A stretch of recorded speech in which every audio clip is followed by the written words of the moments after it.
Hello, guys. Good morning, good afternoon, and good evening to you all from wherever you're joining us from today. My name is Kachi. I hope you guys are doing very well. I hope you guys are doing okay. Thank you so much for joining me today. We're going to be having the newspaper review today, like we always do every Monday to Saturday, 9 a.m. Nigerian time. Thank you so much for joining me, guys, today. I can see we already have some people on the comment section. I can see we have Jennifer. Jennifer, good morning to you. Thank you for joining me today. I can see Edu Lights Watch. Good morning. Thank you for joining me today. The mommy of all mommies, Mommy Diaspora. Thank you so much for joining me here today. God bless you. And to everybody viewing us from wherever it is you're viewing us from, thank you so much for viewing us today. Thank you so much and God bless you. Like I said, my name is Kachi. Join me as we review the newspaper headlines together and many more. So, guys, let's just dive in already. So the first one we have here is the Tribune newspaper. The Tribune newspaper, it says APC has no candidate in 3 senatorial districts.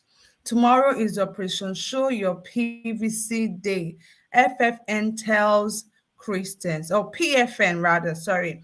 PFN tells Christians tomorrow is Operation Show Your PVC Day. PFN tells Christians. Supreme Court crisis opens cans of worms in federal state judiciary.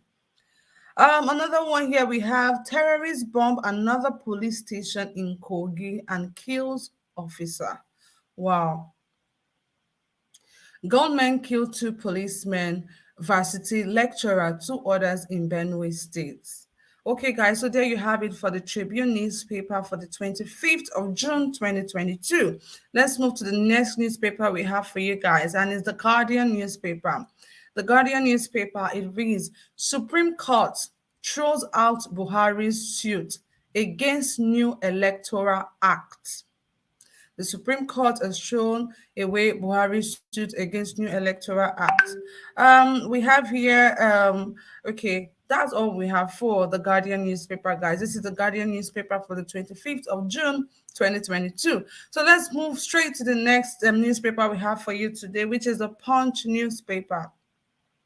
The Punch newspaper said the Southwest PDP demands Senate presidency SGF party chair from Atiku Abubakar. Let's move straight to the next one we have here, which is the Daily Trust newspaper, guys. And it says here that the Nigerians consume 2 billion liters of petrol in 28 days. Wow, that's a whole lot of petrol consumption. Nigeria consumes 2 billion naira liters of petrol in 28 days. And the next one we have here, raped for food, inside story of Benue sexual violence victims.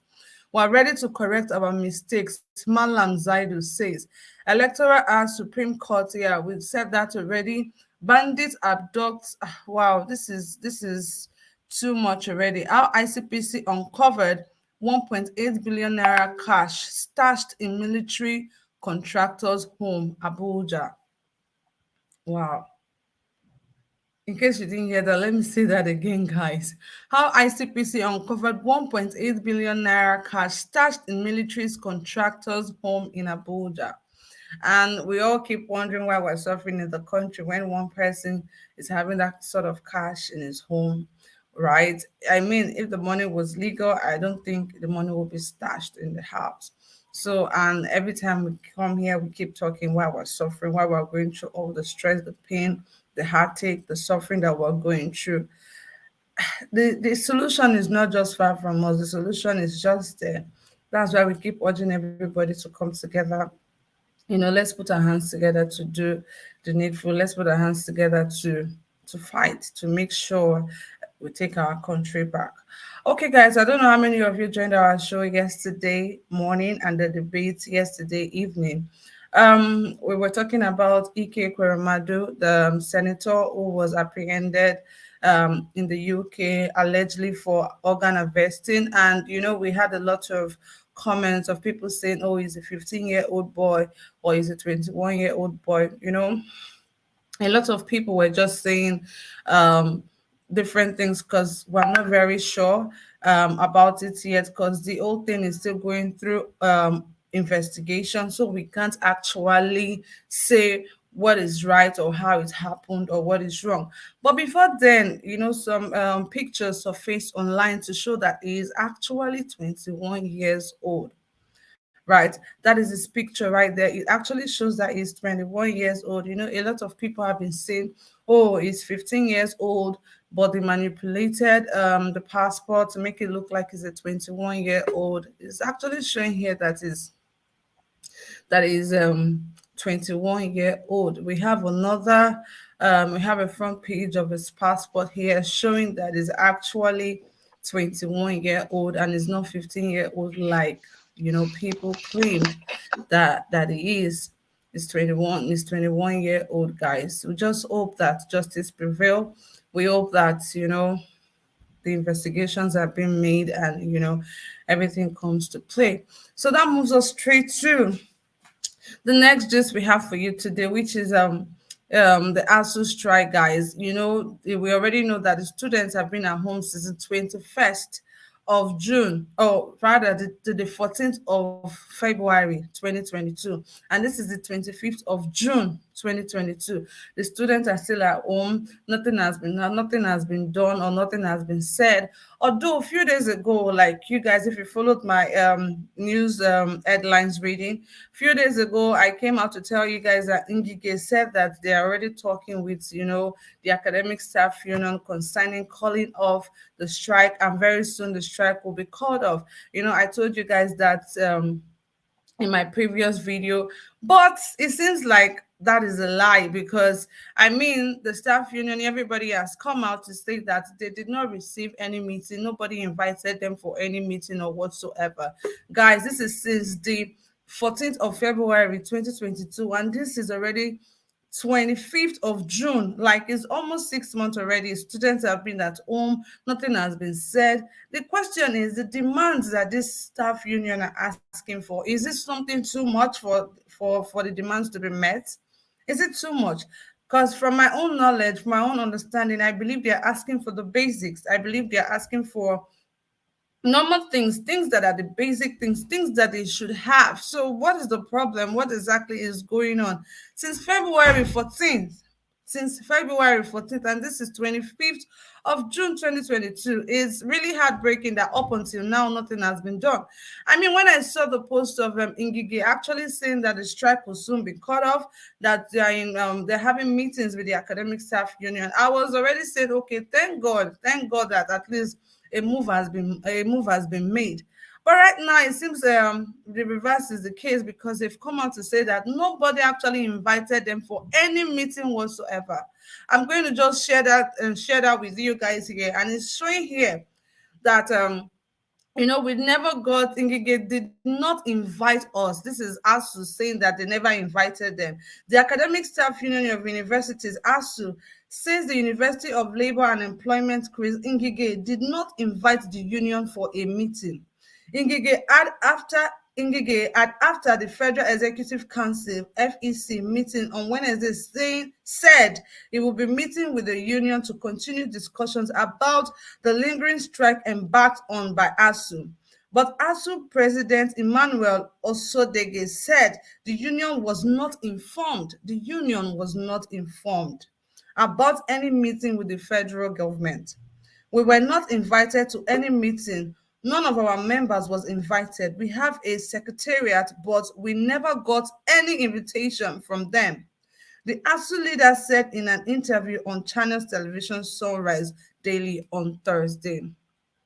So, guys, there you have it. Like, I don't know. I don't know why this has been lingering for this long. According to the academic staff union, they just said they gave something for them to sign, and it's just they are just hoping that by now they would have gone through it and tell them, okay, this is the demand I can meet, this is what I can do. Like, let them meet in the middle and come to like an agreement or something. But I really do not believe that at this point, till now, nothing has been said. And for Ngige to actually come out to say that they're already in talks, they're already talking concerning this calling off the ASUU strike and all. And that has not even been said. The meeting never held. Like, I don't even understand. Is it because they don't have kids in the federal or the state school? That is why this thing keeps happening. It keeps happening. And according to the president, the president of the ASUU, like he said, they just had a 4 weeks warning strike, hoping that before the 4 week elapses, something would have been done about it. I think it's already 16 weeks already. You know, students have been home for the past 16 weeks. It is heartbreaking that in a country like this, they don't take education serious. Education is not even serious. Meanwhile, they send their children abroad to get education. They send their children far and wide to make sure they get, you know, the proper skills. But in this country, I really do not understand why this is going on. This is since the 14th of February, 2022. This is June. And this is not the first time this kind of thing is happening. You know, you're going into a school in Nigeria, you're going into a state school or a federal school. One moment, okay, you know that you're spending 4 years in school, but you know you can afford to stay 7 years because you don't know how long each strike would last. It's not meant to be so. I'm appealing to the government to try and do better when it comes to educational sector. We've not even talked about, you know, healthcare and the rest, but Abba, we need to be educated. You people should take education more seriously. It's just heartbreaking and painful that, you know, one person comes out to say one thing, another person comes out to say another thing. What can be trusted? Can we actually trust these governments? Can we actually trust these people to fight for us, to do what is right for us? Because I really do not understand why this is happening. You came out to say that you're in talks with these people already, but students have been at home since February. It's almost 6 months already. They've been at home doing nothing. And we will keep asking ourselves why the high rates of insecurity in the country, why the high rates of criminal acts in the country. We keep asking ourselves every time why this is happening. These are some of the reasons why these things keep happening. Children that are supposed to be in school, students that are supposed to be in school, they've been at home ever since. You know, you have the mind to spend 4 years in school, but you're spending 7 years. Not everybody can afford to send their children to private schools. Not everybody can afford to send their children abroad to school. Why is this happening? Why is this happening? Because I really need you guys to tell me why this is happening. And what solution do you think we can have? What do you think can be done to provide a solution to these things that is happening? Because it's really heartbreaking, guys. It's really so sad. You know, like I said before, I was even happy that, okay, at least, you know, they're making progress to make sure the students go back to school. But look at what is happening. Just take a look at what is happening. They said they were never invited. Nobody ever invited them for anything. It's just so sad, guys. I'm just going to play this video for you guys so you can hear from the horse's mouth yourself. To spending about 130 days at home, it appears students of tertiary institutions will have to wait even more at home as the strike embarked upon by the Academic Staff Union of Universities lingers. On Wednesday, the Minister of Labour and Employment, Dr. Chris Ngige, gave hope to many Nigerians when he said the ongoing ASUU strike was at its end, with another meeting scheduled for yesterday, Thursday, between the federal government's negotiating team and members of ASUU. But in a reaction to that position by the federal government, the union, via its official Twitter handle, denied receiving any official invitation from the federal government for the earlier announced meeting with the government team aimed at resolving the areas of disagreements and calling off of the strike. So joining us to throw more light on these developments between the union and the federal government is the president of the university lecturers body, that's ASUU, Professor Emmanuel Osodeke. Welcome to TVC Breakfast.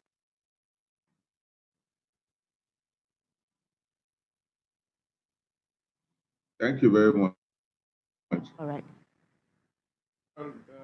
Prof, can you even tell us whether you guys are still meeting, ASUU and the federal government, and what is the state of your relationship now?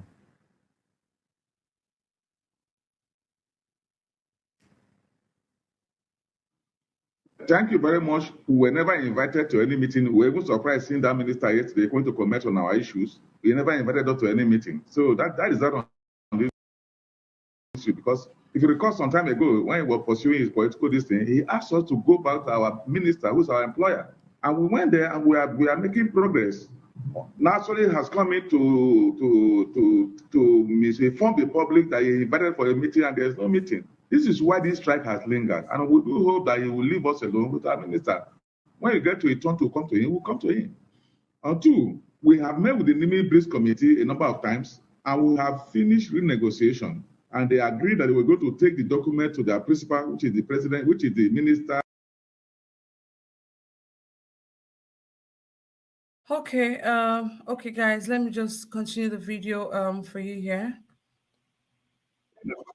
To their principal, which is the president, which is the minister and the president, and then come back to us for signing. We also agree, we also go back to our members. We don't have problem with that. Any day they invite us, we'll be willing to come to sign the document. So that is where we are now. We have finished everything about negotiation with that Professor Nimi Breeze Committee, and we are waiting for them. As we also did, you remember, in May 2021, and it took them 1 year to come back. So that Nigeria know where the delays are coming from. You didn't answer the question, sorry. What is the state of your relationship with the federal government? How will you assess it now? Well, for us, only the problem we have is that when we finish any issues, they don't do what they are supposed to do. This issue of trust. Like I said when I was presenting that, in 2001, we reached an agreement with the Professor Muzali Jubri Committee, beautifully. And they said, let's give us time, let us go back, get the principal permission to come and sign, or if there are issue raised. And it took more than 1 year to come back. So we have done exactly the same thing. And we even were free that before now they would have come back to us, that because of the urgency and the fact that these children are at home, these students are at home, because of the urgency, you should have taken more than 1 day to look at the document and say, go and sign, or if there are still issue, you raise the issue. But that is where we are having problems. They don't take the issue of education serious. They don't take the issue of these students being at home serious. We declare a 4-week warning strike in February. And if we're in a serious system, should you wait for 4 weeks to resolve these minor issues? Look at the issues and tell us what you can do. But that 4 weeks elapsed, nothing happened. They didn't invite us to any meeting. We extended it by 8 weeks.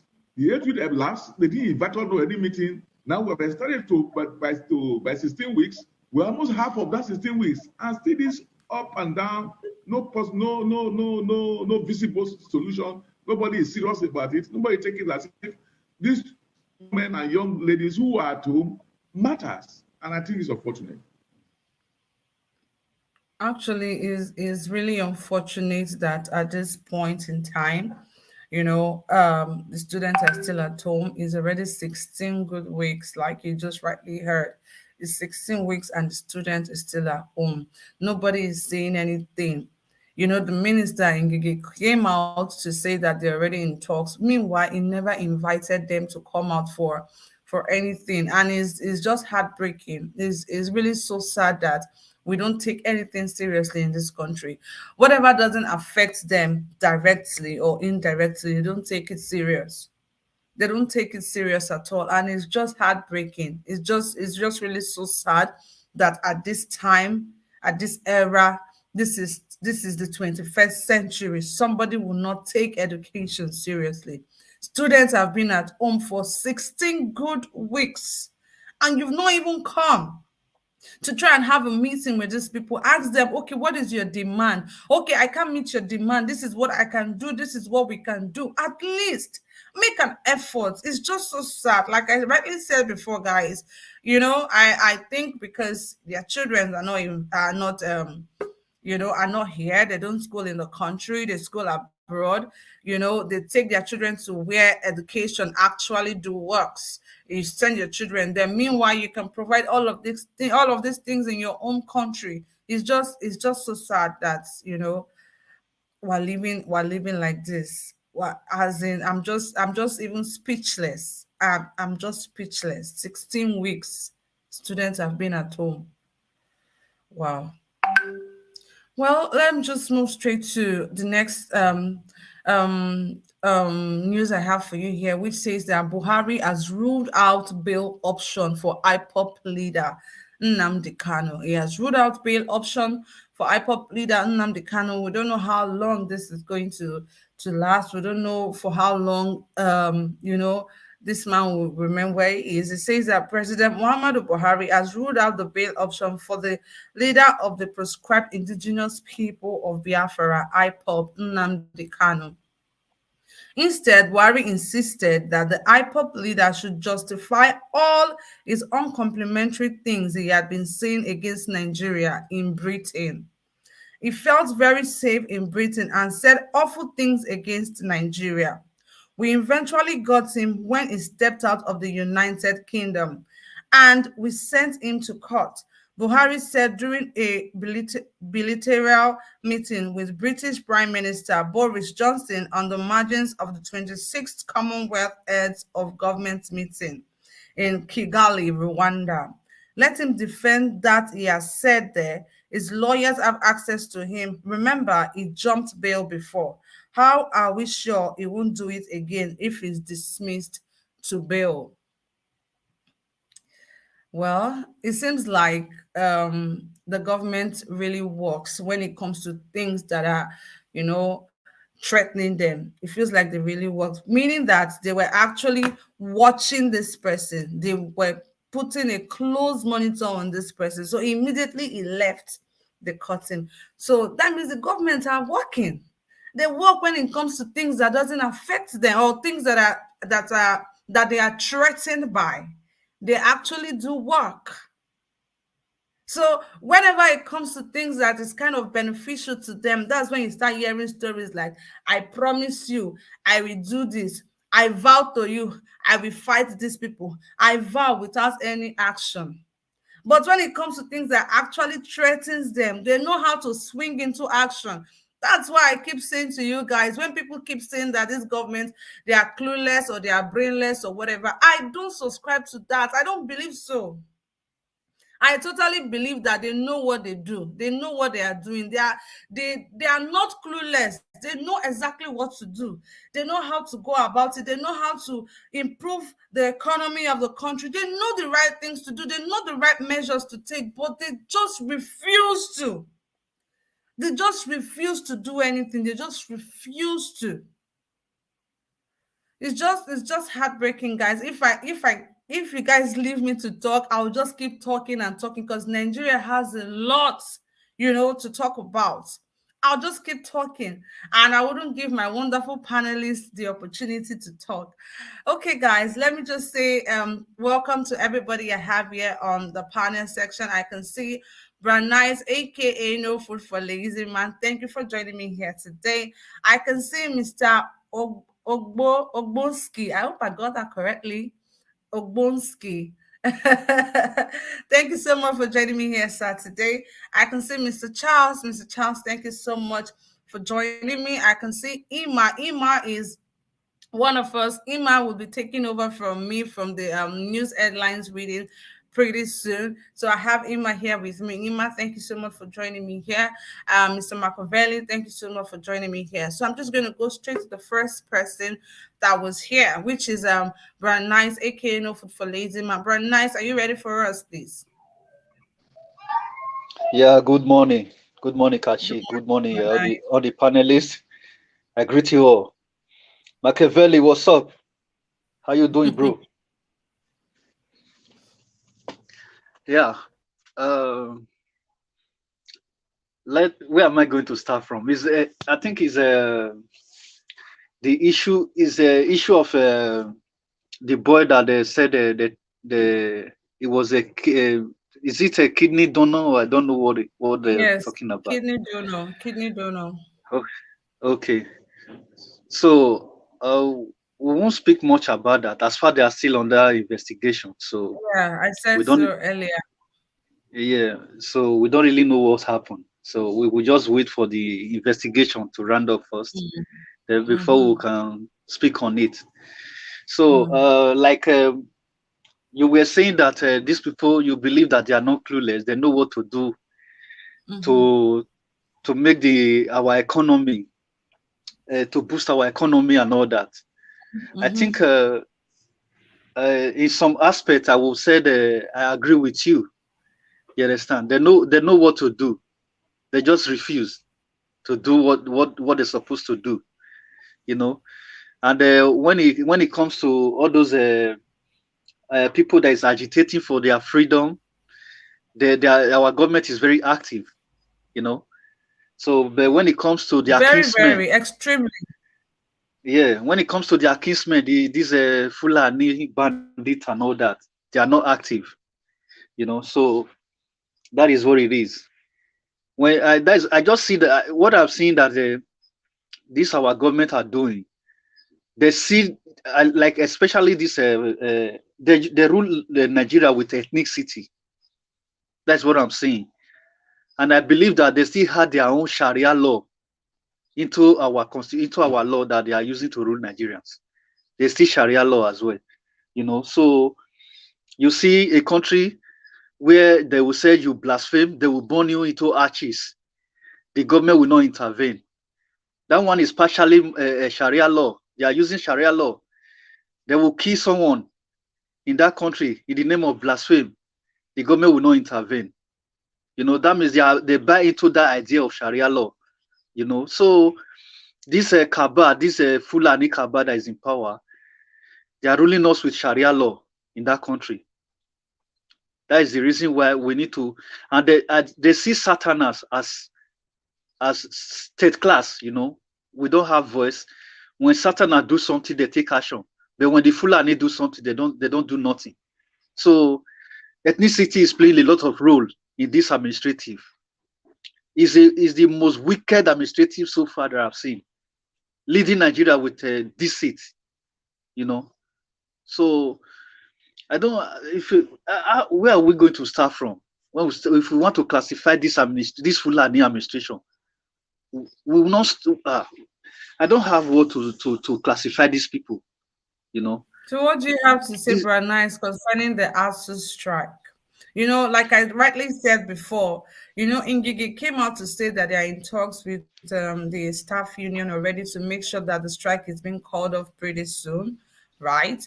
But now, Yes. like I just played the video for you guys, and the man rightly said nobody ever invited them for anything, that their plan was not to allow the strike, you know, linger up until this point. It's 16 weeks already. What they wanted to do was just a 4 weeks warning strike, right? Just a 4 weeks warning strike, but nothing has been said. You know, their demands have not even been met. They've not even come to a round table to say, okay, this is what you want. We can't exactly give you this. This is what we can give you. Like, come to like a meeting point or something. Nothing has been done about it. And it's 16 weeks since the 14th of February. This is 25th of June, 2022. Students are still at home.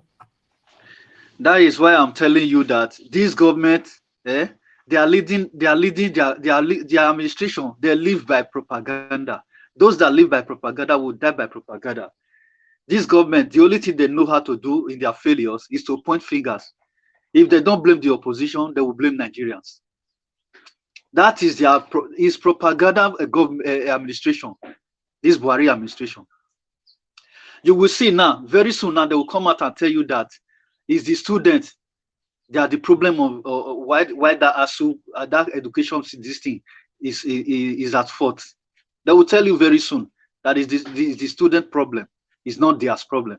So what are we going? We don't have these people, this government. There is no way you can just look at the Minister of Information, somebody that will see that they will just see crime that they did. It will come out and tell you that is the fault of the people. So what are we going to say? This ASUU problem now, they will still tell you that it's not their fault. That is the fault of the Nigerians, the youth. You know, since they have been in power since 2015 to date, they live by propaganda. That propaganda is their mist to cover up all their errors. You know, they will never accept any mistake, any wrong they are doing. All their wrongdoings, they don't accept it. They always propaganda is their excuse. Okay. You know, so Okay. these people, their issue is very difficult. Imagine people that is not educated. How do you expect that they will allow other people to be educated? Tell the president to bring certificate if you have anyone. Minister of Information that is talking. All of them that is in power, tell them to bring their results. If they will see anyone to show you. So you think those kind of people will allow Nigerians to go to school? My sister, may I leave you later? Very nice. Thank you so very much for that. I have, like I said before, I have my co-host here, which goes by the name Ima. Ima, good morning. Thank you for joining me today. Please unmute yourself, introduce yourself, and make your contributions. Good morning, Kachi. Good morning, everybody. Good afternoon and good evening to everybody. Talking about the ASUU strike, I watched a video many months back. The president was being interviewed and he asked what the plan was regarding the ASUU strike. And he said he doesn't even know that ASUU are on strike. This would be many months after. They are not doing anything about it. Because you, minister, you cannot come out and say that you are doing this and you are saying the strike will be called off in so and so, and ASUU are coming out to say they've extended it by 2 months. It means that nobody is talking to anybody. You guys are only talking on the internet. They are not doing anything about it, and it's so sad that they don't even care. It's like a good number of them in their departments are not doing anything. They've left it to pursue or to campaign. There's a particular governor that is following an aspirant everywhere. He has even become like a PA, is the crowd chaser. He has left his state and his duty to go and do that. They've all left their state, they've left what they should be doing to pursue, to campaign. It's sad that we have the leaders of tomorrow at home. These are the leaders of tomorrow, and they don't care about them. And I agree with you when you said that it's not like they are clueless, they just don't care. They only would care and put on their full armor if you're a threat to their government or to their policy or, of course, to their pockets. That's all I have to say about the ASUU. All right, Ima, thank you so much for that contributions. Guys, Ima, like I rightly said, in case you're just joining us, Ima is my co-host, and she'll be the one taking off the newspaper review headlines pretty soon. Please accord her the same love and affection that you have shown to me. Thank you so much, guys. And we're going to go straight to Mr. Ogbonski. I hope I got that correctly, though. Mr. Ogbonski, please unmute yourself, introduce yourself, and make your contributions. Hello, can you hear me? I can. Loud and clear, sir. It's my first time in this platform, talking live. Thank you so much for joining us. Where are you joining us from today, sir? I'm from Nuremberg, South Germany. Oh, okay. Thank you so much for joining us, sir. I've been following you guys for a while, and you see, I like what you guys are doing, and that is why, I've always been interested, and I tried to call several times, so it's my first time though. But we have buckets of issues. It depends on the perspective, how you see it. Let me start from Ekweremadu's case. I heard him last time when he was saying, when he was telling these guys like nobody's going to vote for Peter Obi. And he said, we are doing this for our children. Then I later found out that his daughter, sorry to say, she's sick and she has this kidney problem. Then I later found out that he's having 3 kids plus the sick one, 4 of them in UK. So when he made that statement, I then reflected it like, okay, this man said our children. So which means his children are in UK, 4 of them. So which means he's not fighting for the children of Nigerians, the common Nigerians, because his kids are somewhere safe. So for him, he doesn't care if the election goes well or not, because his children are safe, sound education, everything is good. So apart from that, like this ASUU problem, the ASUU, they are not fighting for salary or increment of pay. They are fighting for this infrastructure from what I watched when he was at Brekete family, when ordinary president Ahmedissa wanted to intervene, I watched the program. So ordinary president thought it's about the money. Then he made them understand it's not about the money. It's about the infrastructure, the decayness of the schools. So which means if you give him this money this year, next year, how is it going to be? So which I support, but it's getting too long. So they should see reason to settle things out, because kids are home and their peers in other countries are moving forward. And just imagine, I drive everywhere in Europe.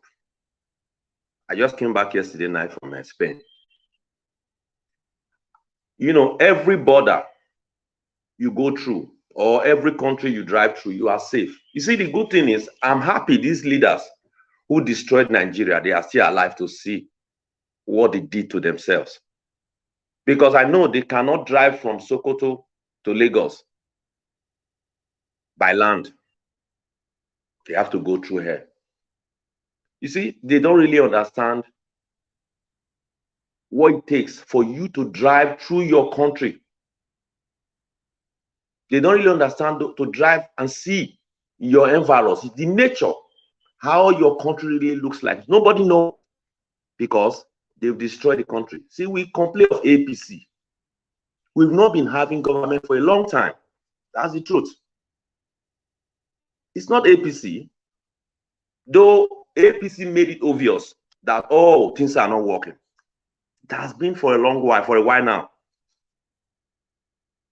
So that is the truth. So I'm happy what is going on now. People are going out for PVC, but I know one thing, Edo stands out. I know for sure. Edo State stands out. Most of the revolution, like Obaseki, where they said, oh, Edo not be Lagos. So if other states are like Edo State, I think things will change, because Edo, we are minorities. We are exposed. Unlike me, to my family, Operation Show Me Your PVC. This is what I told my family, my siblings, my brother, my cousins. I said, show me your PVC 5,000 naira. Simple, no discussion. That's for me. Like what I did, Obaseki, that's the same thing I did. Vote for Obaseki. I don't want to hear stories, because we are all tired sending money every month. Problems. You don't hear news. Always bad news, always, just because of the system. So it's Nigeria, but I'm happy now. Things, guys are waking up, and I hope other states, they have to see what those states are doing, and I think it's going to make a difference now. Thank you for now. Thank you so much, Mr. Ogbonski, for that, and we welcome you into the Naija Watch family. Please endeavor to always try and join us. We have our newspaper review from Monday to Saturday, 9 a.m. Nigerian time, and we have our discussion Monday to Thursday, 5 p.m. Nigerian time, and we have our debate 6 p.m. Nigerian time every Friday, where we come together, go head to head, ask questions, educate ourselves, and learn more about our society, learn more about what is going on around us. Thank you so much once again, Mr. Ogbonski. Do not forget to like this broadcast, share the broadcast, invite a friend, tell a friend. If you're yet to subscribe, please do so. Thank you so very much. So I'm just going to go straight to Mr. Charles. Mr. Charles, good evening to you. How are you doing today? Make a contribution. I'm very well, Casey. How are you? I'm doing well, there. Thank you. Yeah, like I said before about Ekweremadu, actually, I'm just sorry for this, for his daughter that is sick. But as for Ekweremadu and his likes, I have no pity for them, because they are part of our problems. Very, very, like the last person said now. Look at a whole senator who has been in the in the government for almost 20 years now. None of his children are studying in Nigeria. So what do we expect? Anything goes. It's not their business. Even if we are not, even if nothing is happening, nothing is working in Nigeria, it's not their business. So they don't care about us. So I'm just sorry for his daughter. But as for him, even if he rot in jail, I don't care about him. I wish the same thing will happen to so many of them. As for ASUU strike, you see, in as much as our government don't care, but most of the times I blame we Nigerians sometimes, because I could remember far back when I was growing, when students, if there's anything, a student come out on the road to say no to this. Come, tell me today, even the students are corrupt. I could remember I watched when they went to see, is it the Minister of Education or something like that? The man walked out of them. I thought that day, they will shut down the whole Nigeria. But what happened? They did nothing. And they were sitting at home. Do you blame these guys? Their children, none of their children is in Nigeria.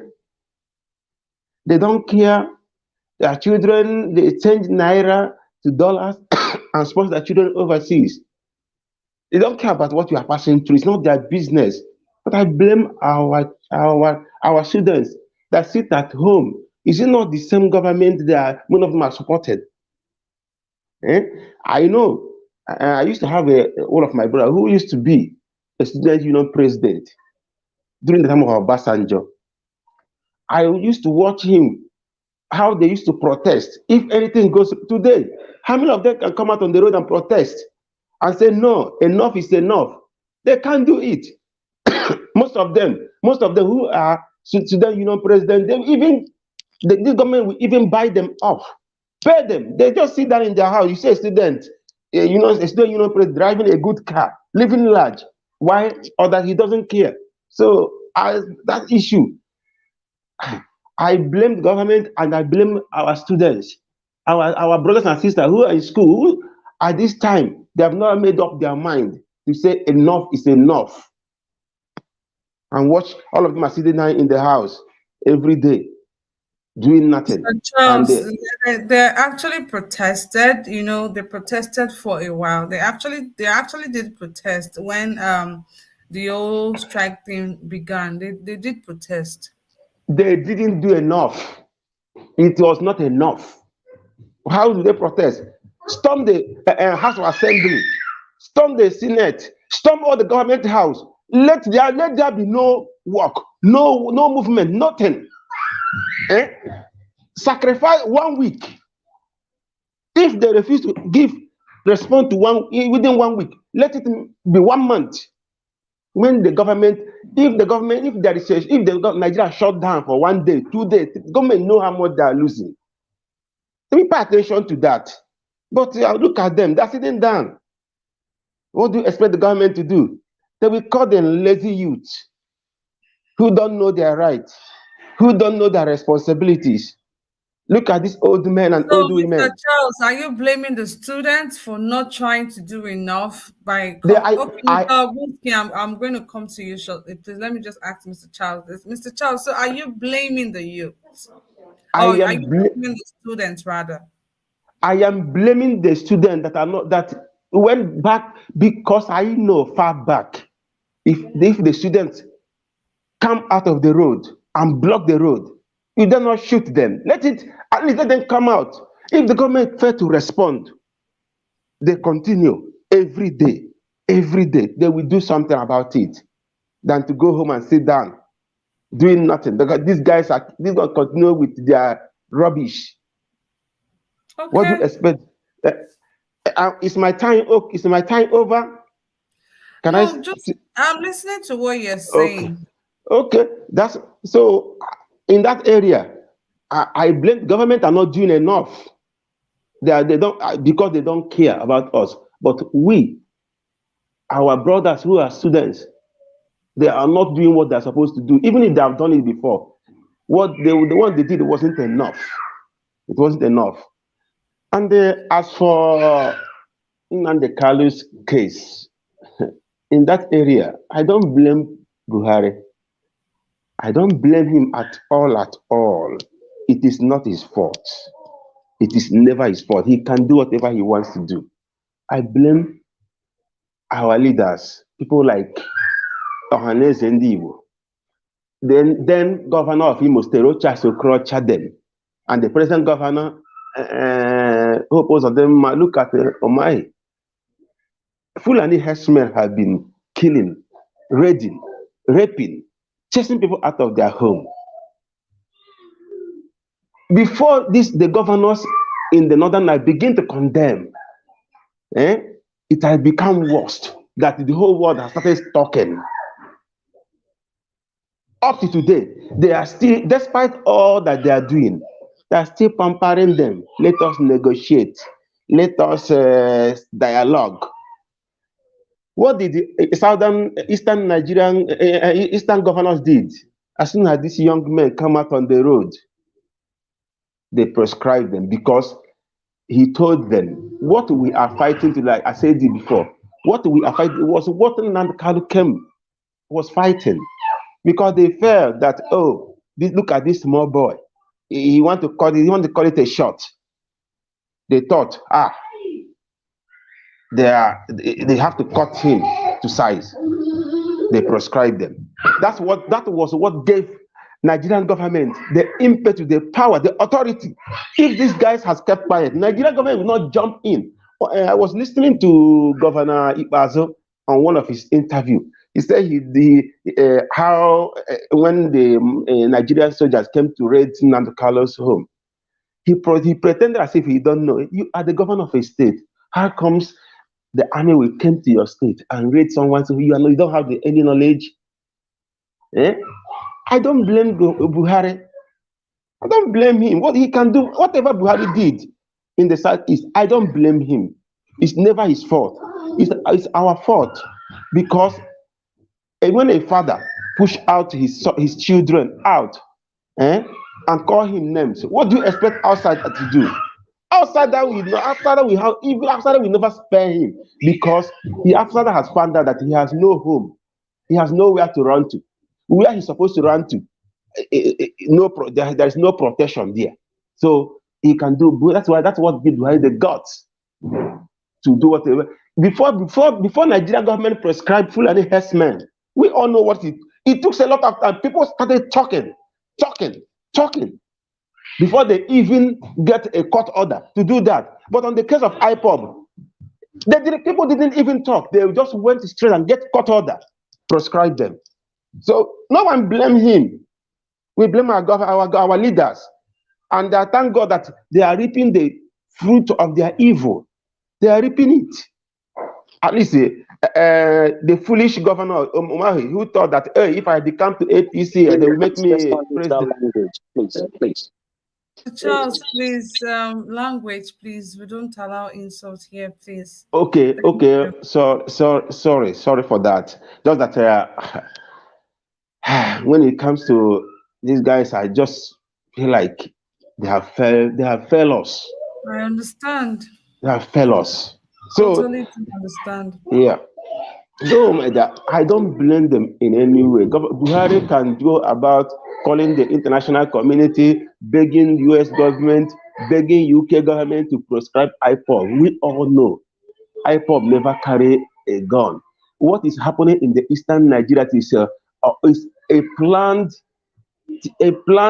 evil between the federal government and these governors to call IPOB a bad name. That's what is happening. All these unknown gunmen. Imagine, we all live in a foreign land. How can somebody, unknown gunmen, come to the police within government house, kill?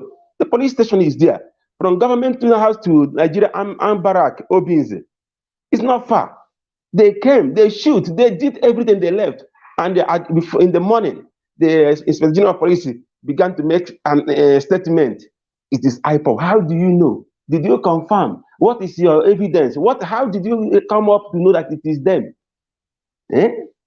I don't blame Buhari. He can beg everyone. He can go about plead with the international community to make sure that they prescribe them. But the truth, if we can tell ourselves the truth, Nnamdi Kanu has never come up with such. I'm not a follower of Nnamdi Kanu.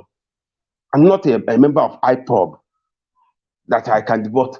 What is happening in Eastern Nigeria is caused by our governors, our leaders.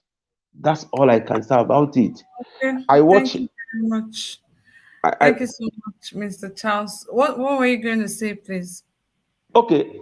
What I want to say. That's what I want to say. You see, Nigeria Army have been infiltrated. The Nigerian force and they have been infiltrated by Fulani herdsmen. We all think that this is a joke. It's not a joke. Boko Haram. And these guys, they have agenda. Buhari know. They know what they are doing. I pray that every Nigerian will rise. The indigenous Nigerians will rise up. Because if we fail to do that, if we fail to do that in future, we all will be crying in our today. The Hausas are crying in their own land. They are projecting all their people to make sure they hold all the positions in the northern Nigeria. If you check all the states, all the 19 states in the northern Nigeria, you find out that almost 10 of them, or even more than them, are governed by Fulanis. All the top government officials, top military officers are them. They know what they are doing, and they keep on promoting them. And we are relaxing, thinking that, oh, they know what they are doing. So if any of us think that Buhari will stop insecurity, will do all these things, we are joking. We are joking. The Southerners should rise up. That's all I want to say now. Thank you very much, Mr. Charles, for that contributions. I'm just going to go straight to Mr. Obunski. Mr. Obunski, you were going to say something concerning what Mr. Charles said or something like that. Please go ahead. Unmute yourself, please. You're muted, Mr. Charles, Mr. Obunski. Can you hear me now? Yes. So I wanted to counter him when he was blaming the youth or the students. The students, yeah. You see, if you are living in a particular terrain and you are used to it, and you think that is where the world ends and stop. You see, the reason why we living in diaspora, reasons like this, because we've seen the difference. You understand? But those our people at home, it's like a normal thing for them because they are not used to constant light, no roads, water. Just go to hospital, treat yourself, you don't pay nothing. They are not used to it. They always think it's normal. So that is why sometimes, I don't blame them just like blaming them because they have never been like, okay, what is the difference between 2001, 98, 2002, 2012? The slight difference is people now kidnap. People now, can't drive from A to B. That is the difference. But before, they've never been rich. They've never been okay. So the reason why we, always blame them because we've seen, because if we were there, we would think the same. And that is why I said Edo State stands out because almost every family in Edo State or practically Benin have a brother or sister, cousin in abroad. So you talk to them, you interact with them. That is why you see it's easy for Edo State to change.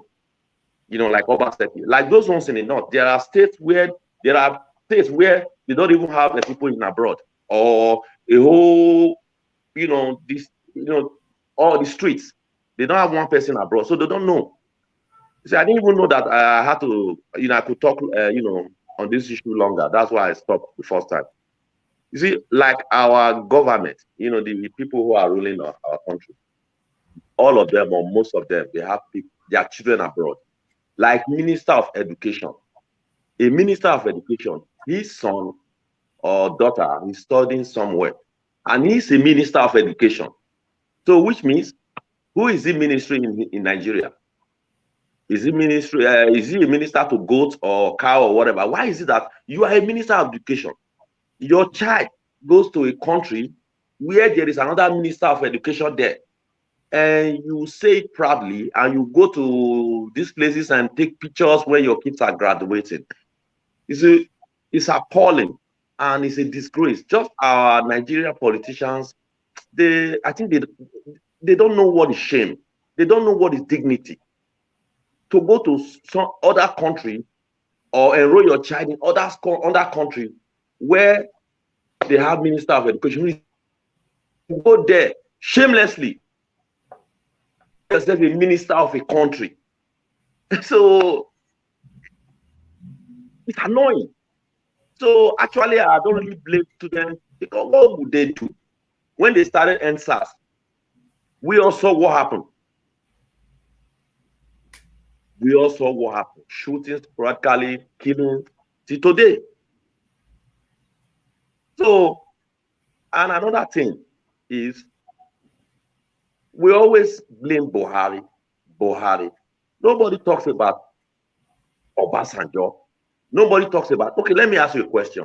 How rich was Tinubu before 2000?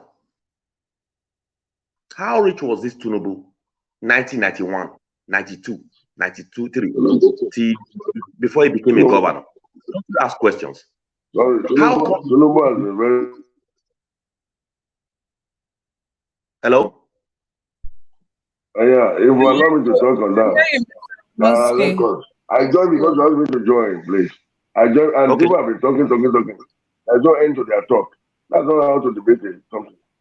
If we are debating big points. This is not a debate. We are just airing our views.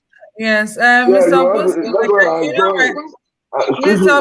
like I rightly said earlier, that our debate is always on Fridays, 6 p.m. Nigerian time. We have a debate every Friday, 6 p.m. Nigerian time on Nigeria Watch. You said this is a paper review. You said, Mr. Benga, please stop unmuting yourself. Mr. Benga, please stop unmuting yourself. Please just stop unmuting yourself, please, Mr. Benga. So, like I said, Mr. Obunski, we have a debate on Nigeria Watch here on YouTube every Friday, 6 p.m. Nigerian. You can come, have this debate, ask questions, then go head to head and all of that. I rightly said that before. But every Monday to Saturday, 9 a.m. Nigerian time, we're just discussing about the newspaper headlines and any topic I bring forward for us to, deliberate about. Yeah, you're allowed to diversify a little bit, right? Because, from one thing to another, we're allowed to do that, but not totally. Thank you very much, Mr. Obunski. I'll come to you shortly, but let me just go straight to the next person I have here, which is Mr. Machiavelli. Mr. Machiavelli. Yeah, good morning, good afternoon, good evening to all your panelists that are out there. Good morning, Mr. Machiavelli. Good morning, Ms. Kachi. I hope I pronounced it well this time. You did. Thank you. So, my take on this issue of Ekweremadu, ASUU, and Nnamdi Kanu. Where the Ekweremadu, like I told you yesterday, thank God now you're beginning to hear the facts, and the facts are all coming out. But I'm not going to comment on that, based on the fact that this matter is still under investigation and it's in court. So it would be very not right for me to debate on that. So I just hoped by the end of, I think it's the 27th or the 7th of July, we'll get to hear the fact from the court. So I'll just leave that. And the one of the ASUU strike, we need to go back to our constitution because our constitution is a written constitution, it's not unwritten. So thereby, it can be amended by National Assembly. And the reason why I said this, there's a part of the constitution that says that if the government, if they want to do something for you, it is the right for every citizen to have education. But on the part of it where people are kind of finding it a bit dodgy is if they are capable of doing that thing, that is when they can. So this is the case whereby they can use that as a justification. Are you getting the whole thing now?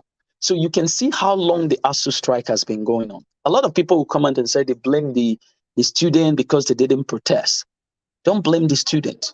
They protest. Blame yourself. All of us that are talking here, talking around the globe, we blame ourselves as citizens who failed to collectively tell these people they are wrong.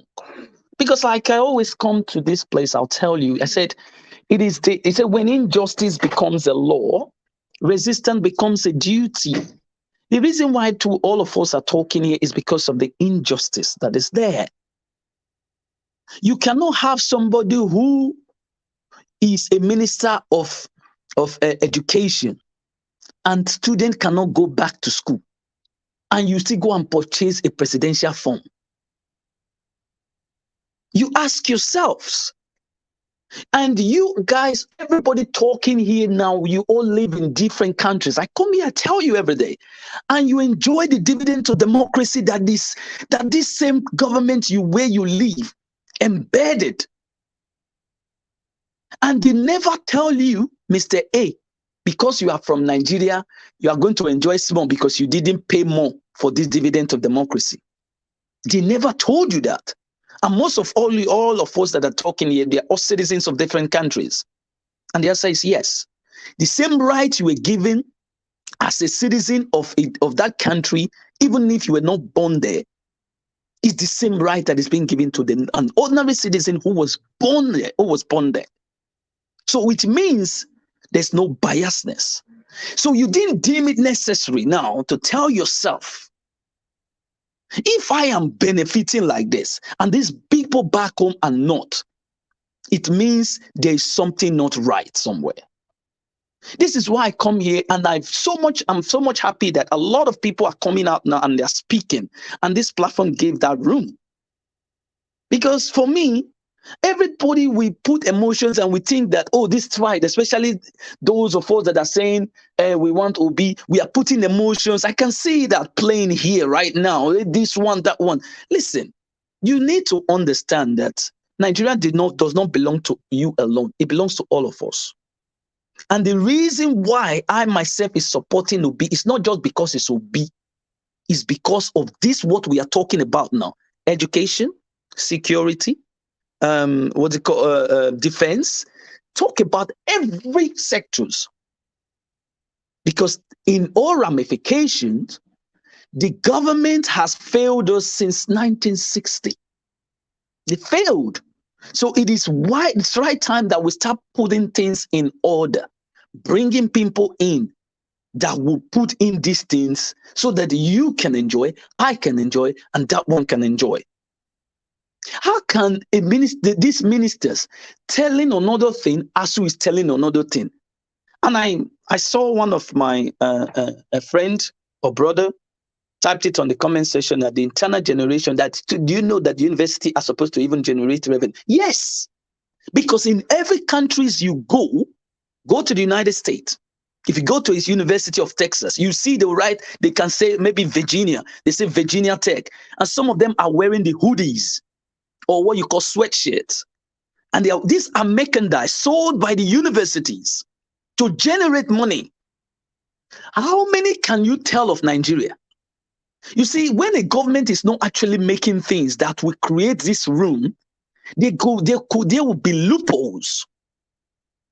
If you go to a place like in England, You see the University of Oxford, they'll have their jets, they'll have their t-shirt, they'll have their volleyball team, they have different things that would generate money. People are buying it. Oh, I'm from Virginia Tech, I'm from the University of this, I'm from the University of Oxford, I'm from Cambridge, you see them all having their hoodies. Nigerians don't have that. But you don't think this can also create another way of generating revenue? Because when a government cannot place things like that, the others will just follow. How can the students be home for almost 16 weeks? No school. And the person who is to command this thing is going to purchase a president. What are you going to campaign on? I don't understand. And your children are not even there witnessing the suffering. They are enjoying the dividend of democracy. You didn't sow. It pains me. This is why I want to comment on that. We all failed, all of us. Don't blame it on the student. Don't blame it. I blame it upon myself. I failed. And this is why I come here, I talk to you. I say, this is what we need to do. And the other one, the issue of Nnamdi Kanu's own. You see, most of our Igbo brothers, do I like injustice? Do I think that injustice? No. Injustice to one is an injustice to all. It is the injustice that led to that Nnamdi Kanu's case. Sunday Igboho, all of them, because the injustice of the land. When a country does not understand the word fundamental human rights and the rule of law, you cannot tell me that somebody carrying an AK-47 and another person cannot do it. So what now makes that person more Nigerian than the other? These are the things that causes it. Now, for the case of Nnamdi Kanu, for him not to allow him to go, I would say he's an executive arm of government. He should respect the judicial arm of government. He's under their custody. Has this person been tried? He's been taken to trials, keep on. But under the law, this person can be bailed. But I don't know what Nigerian governments are trying to do. I'm not going to interfere on that, but I believe that let due process take place. What evidence do they have against him? This person has been coming to trials all the time. If you want to sentence, say, okay, let us see. You reduce the count charges. Let us go on and see. All this interference here and there, I just feel it's unnecessary. These are all kind of political, but let the judicial system of government exercise his right. If he's guilty, okay, fine. If he's not guilty, let him go. But the injustice in this country of that, what happened that led to this kind of things.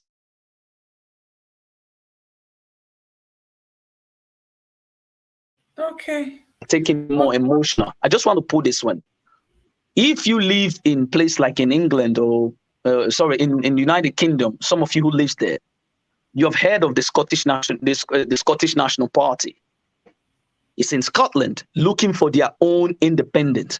Why can't these people form those kind of group and lobby into the National Assembly and seek for a referendum instead of upskilling ourselves? Just because of justice. Why don't we actually sit down and actually let us do it? Let this process continue here. Instead of having conflict, why don't we try and use dialogue? The Scottish people are there. They are looking for their referendum, but they have somebody in the parliament pulling that trigger. But we elect people in different places to represent us. You don't actually ask them what they are doing to say what is actually happening in their constituency. Some of you watch Sky News here. You see the British Parliament. You can see people saying in my constituency, the Prime Minister, I don't understand why this is there. Can the Prime Minister tell us if he's going to help? Can you ask your representatives what they are doing in the National Assembly? You don't know, but you keep blaming them. You want to blame ASUU, you have to blame yourself. Stop blaming people, blame yourself, because this problem it's enveloped all of us, including me talking to you. But we must demonstrate my brother, you're talking like you don't know Nigeria. No, my brother, don't say so. You don't say Nigeria. We blame ourselves because we fail. Some of us that are here, we came through all this government because of lobby. But we don't want to tell the truth because we just want to be painted from black to blue. Let's Where will leave you this see your kind of where will you sentiment see and your let's speak the representative? reality. Most of us have never even met we only see them during election. Okay, After election, we don't see them. Why can't you write a petition? Don't you know that by law you can write a petition on that? Where things are working very well. Wherever you are talking right now, you have a representation in your constituency. You are talking. You have a representation in exactly. Do you actually know that by law you can tell whoever is representing you what they are doing with your money? Why is this thing not done like this? You see, this is why we come out. This is why we Nigerians must wake up. We must first of all read before we start making arguments. I engage one member of House of Representative from my constituency. He came out and said people should come. He will pay for WAEC and this. I told him, WAEC, you are paying.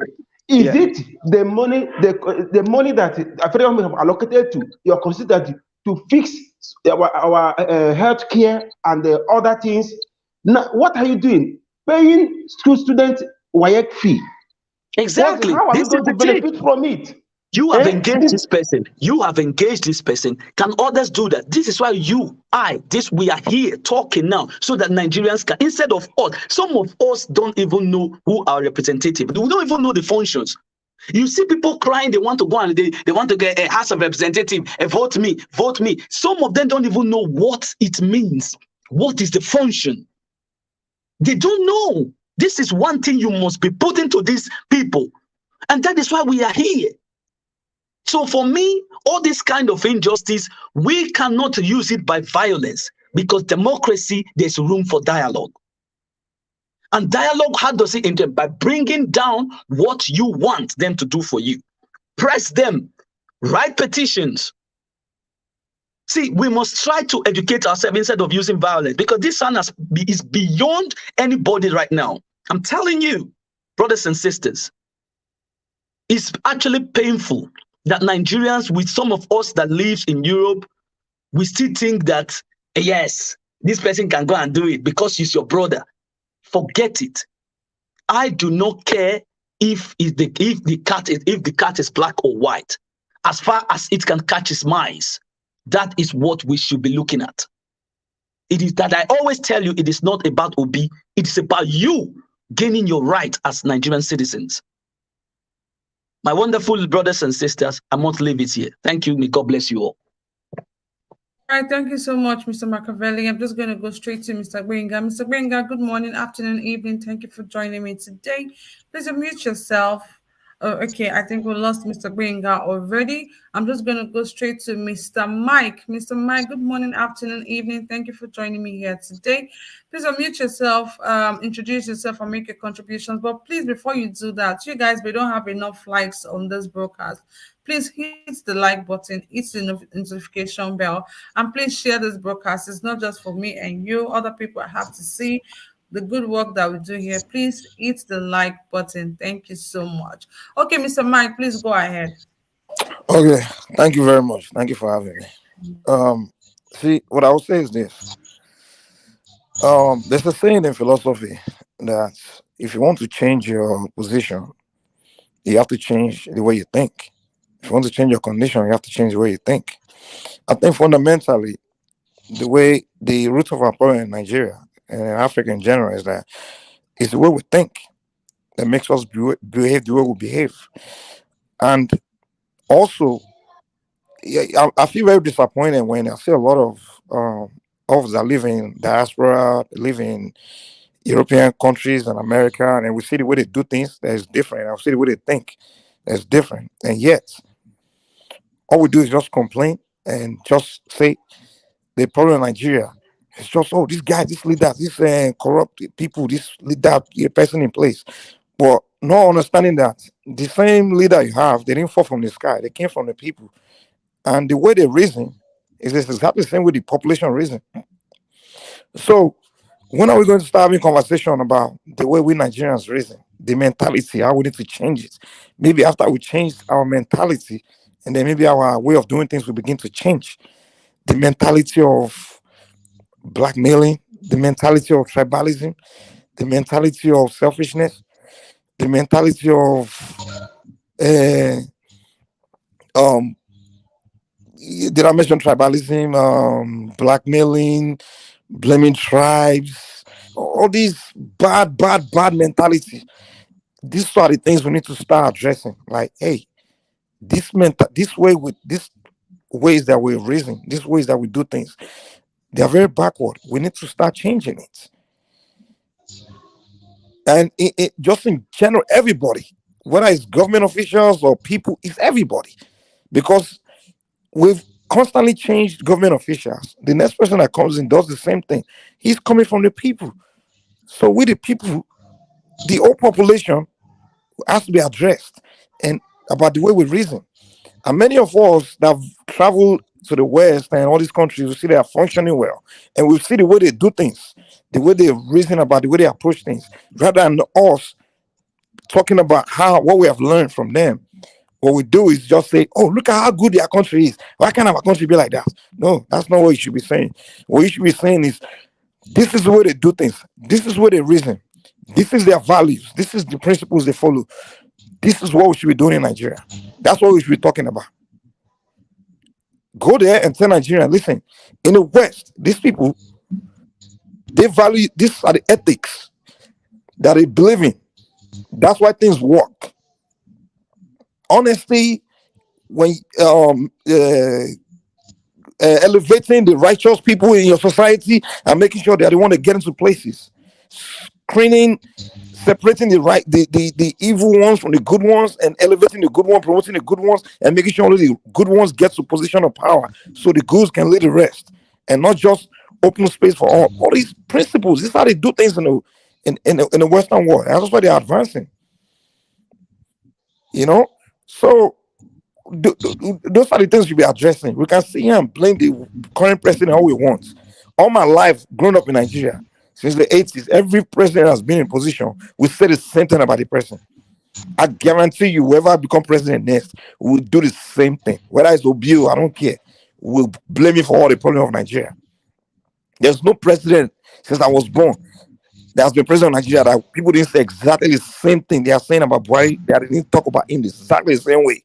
They talk the same way about Jonathan when he was there. They say, oh, this man is corrupt. Is the problem, or is the only problem, he's so bad. They say the same thing about Obasanjo, the same thing about Abacha, Babangida, all of them. So they're all different individuals. So the problem is the collective. It's just the way we do things. We're so disorganized in Nigeria. We don't know we don't understand ourselves. And until we started addressing, like, listen, as a population, we have a problem. Let's be honest. Let's start having honest conversation and stop propaganda.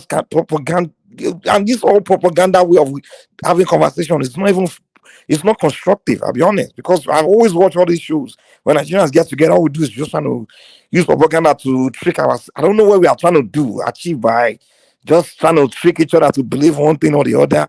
As if when you convince that person to believe what you are trying to trick him to believe, that will change your problem. When you come in the show, you're trying to convince me that I want to hate the Fulani man, or hate the Igbo man, or hate Yoruba man, or hate Edo man. Okay, if you convince me of hating that man, have we achieved anything? We waste when I watch every Nigerian platform, that's what we talk about. Tribalism. Oh, let's hate the Fulani. Let's hate the Yoruba. Let's the Igbo man. I'm like, come on, are you guys serious? And most of the people that talk like this, they live in the diaspora. They live in Europe and America, and they say how they do things there. They see how things function. And you are still thinking like one local person in Nigeria that hasn't been anywhere, that's not exposed. All right, thank you so much, Mr. Mike, for that contributions.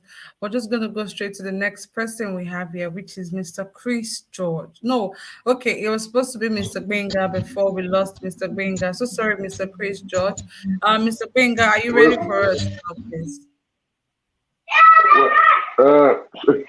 Listen. Shortly, I will only speak shortly. Anyway, one of the things I want to say now is that if we say this is for press review of press paper, press release. I think most of the press studio, when you talk about press release, items are taken by item, so that it will be more comprehensive, and that people can debate or talk their own views on it. And that's why I wanted to chip in the other time. And I know some people chip in, don't bother stop them. No problem. That is the way we do in Africa. Hey, you wanted to chip in on someone let me go straight to what. No, the person who was talking shipping or somebody who was talking. And I wanted to correct him on one impression, just one impression, that how much did Tinubu, how rich was he back in some years? And I want to just tell him the fact about Tinubu. Tinubu is not a person that we think it is. He's a rogue from the beginning of his life. I'm sorry. That language is dirty, but I'm sorry. Mr. Benga, there was a paper that was dished out about him. His internet is very bad. He has a very... Mr. Benga, we can barely hear you. Mr. Benga, we can barely hear you. So probably fix your... Who's dealing with the narcotic life of the day of his life? Why was the US? The US take him to court and they forfeited all his money in his account, 3 bank accounts.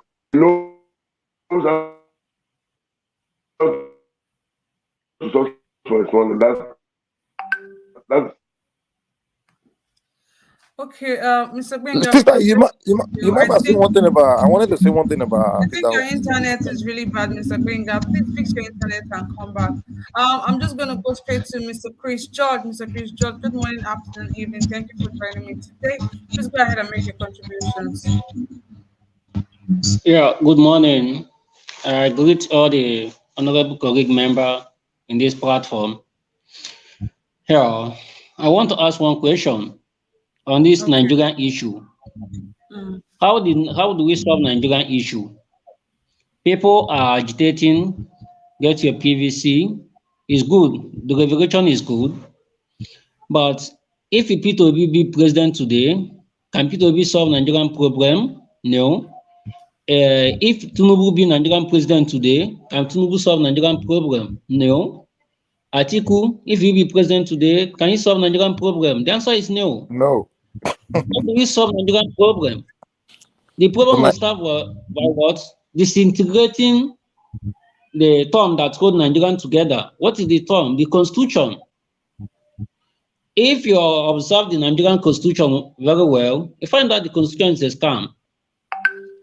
What make people grievances and many agitation in Nigeria today is Nigerian Constitution, because we say we are practicing federalism, which is the same federalism American are practicing. If Nigeria want to solve their problem and for us to unite, be one African and one nation, first of all, we have to disintegrate the Constitution. I don't see why any state cannot control their resources. The major issue in Nigeria we have today is not the president or tribalism, or the problem we have in Nigeria today is the fraudulent constitution. That's 1999 constitution. I'm serious. So if because,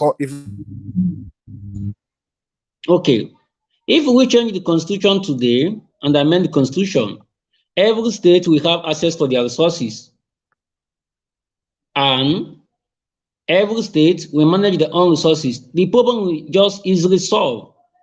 You will see Nigeria will become a competitive ground. Every state will speed up in their development. If you observe American state today, you observe California. California doesn't have anything. What they have is internet. When you observe Texas, Texas has what? Oil block. When you observe Michigan, Michigan is a place of car production, which car maker. Likewise, other states. The problem we have today that the politicians and the military are what? Controlling the state resources rather than for state governors and the state owner to control their resources. That's the issue we have in Nigeria. If you can simply solve, every state will have to control their resources. Bayelsa, control your oil well. Lagos, control your seaports. Edo, control your oil well. Imo, control your oil well. Okay, let me give you a typical example. What is the main issue we have in Nigeria today? You see, Port Harcourt has oil, which is oil block, controlled by what? Federal government. Why is Zamfara State has good, controlled by Zamfara State good? Is it not injustice? The oil in Port Harcourt, Bayelsa, Imo State, Edo State, Lagos State, controlled by federal government is what? Nigerian federal oil. Why gold in Zamfara is Zamfara State gold, which state has access and controlled by states? When I ask some people question, they said that any state can go to their high courts and rob their own. Because I remember one comment former President Olusegun Obasanjo made, said that the crude oil belongs to federal government. You see, that is the major issue we have in Nigeria. And that constitution is one holding Nigerian issues, one causing Nigerian issue. Every people agitating, why can't state control their own resources? That's the major issue we have. If that can be simply solved, every state will have access to their resources, Nigerian issue will be solved. That's all I have to say for now. So that's my own opinion. Thank you so much. All right, thank you very much, Mr. Chris George, for that important question that you just asked. Please endeavor to join our live debate on Friday, 6 p.m. so we can go head to head with things like this. The next person we have here is Mr. Akim. Mr. Akim, good morning, afternoon, evening. Thank you for joining me here today. Please go ahead and make your contribution. Good morning, my sister Kachi. Thanks for the program this morning. And thank you to the fellow panelists and to the viewers out there and to our guys at the comment section. I just want to, the guy that spoke earlier before you called that Mr. Benga, what was his name? Mike. Yeah, because I think I kind of support his position, but what I would like to quickly ask him a question, if possible, is that now that he has taken that position, so what does he think is the way forward? Well, which part of my position? Because I think I expressed several points. Which I think exact point? you talked about that the people per se are not the problem because the leaders from the one they've all be blamed for the same reasons, and that if Obi or anybody else is elected, they will also be blamed as well. So basically, you are saying that personality hasn't been the problem. So whatever you say is the problem, I have not followed up. I'm just saying, what do you think is the way forward? What do you think the country should do if you think it is not personality matters? Yeah, what I think we have to set standards. That's the first thing, and also emphasize on the mentality, the public mentality. You understand? I think generally there's something called public education. We don't have that in Nigeria. What is the Nigerian value? And unfortunately, historically, Africans have always had strong values. You understand? If you go to any tribe in Africa, they have their value system in place. You understand? Okay, thank you very much, brother. But wait, so basically, let me last point there, so you don't misunderstand me. Every tribe in Africa has their own system, set values before Europeans came and put us together, right? But the Nigerian country itself does not have Nigerian value. It's like Nigeria does not have a culture or a value system. But every tribe has their own unique value systems. So the Nigerian value system does not exist. We are just British people. That's what we are as Nigerians. So now we are a bunch of capitalists chasing money, but there's no set one Nigerian value system. Yorubas have their value system. Edo people have their value system. Igbos have their value system as a society of people, but there's no Nigerian value system. So, and over the years, we've learned to just practice very negative things like corruption, propaganda, tribalism, all these things. You understand? So these are the things we need to address. Like, how do we create a value system way forward? That will be a standard. Sorry, brother. I didn't intend for you to kind of go into my time. To be honest, Okay, I just sorry, want to quickly know your side of the on the way forward.